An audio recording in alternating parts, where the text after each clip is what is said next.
Let me explain what you are looking at right now, because I started a video project where I needed to do what you're looking at right now, where I have one MacBook Pro, I have 3 different videos from my Mac, and I'm sending all 3 separately on HDMIs, 3 HDMIs with adapters, into 3 separate monitors, and it's all being played at the same time with a push of this trigger here. So I can stop it like that.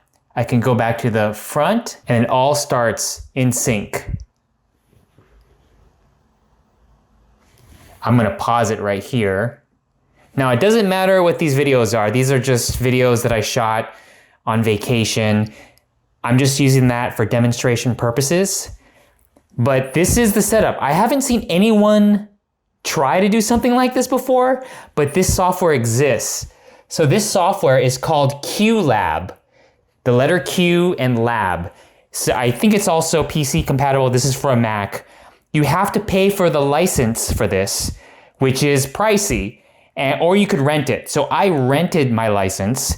And 1 day is $8 for just the video. It can also do lighting and audio, but that adds to the rental license fee. This setup only works if you have the MacBook Pro. This is the M5 Pro, not the base M5, the M5 Pro.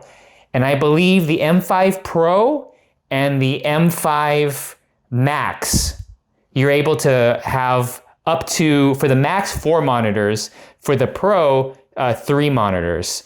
So the way that the MacBook Pro works is that they have one HDMI output, which is going to the Atomos right here. And then that's fine. But if you want to have other HDMI, other monitors, you have to have these adapters here.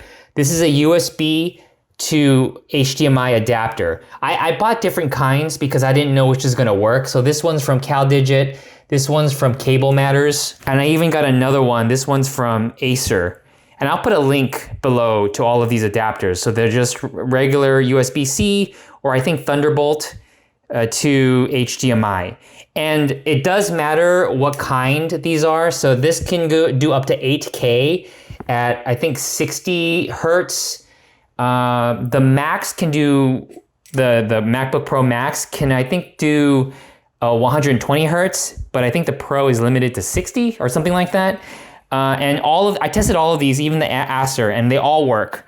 I could have used this one, but I also wanted to see what it would be like if I combined these adapter outputs with the built-in HDMI. And this is what it looks like. Once to set all this up, you have to do the monitor first. So in your Mac, you have to set up the output monitors. Once you plug in all the adapters and you plug in all of the monitors, the Mac is going to automatically pick up which one is going to where. And then in the QLab right here, you can assign each of these video tracks to a specific output of the monitor.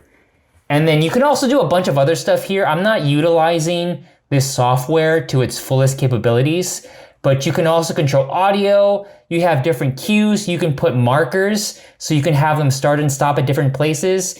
But the reason why I got this was for a video project that I needed to do something like this.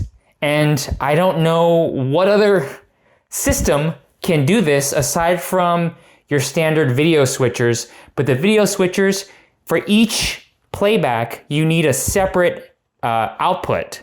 You can't do it all from one computer, at least not with the Macs, until QLab. So that's just a short video. If anyone was curious of wanting to do something like this, it is possible. With the Macs, you can do 4 monitors, but this is just 3.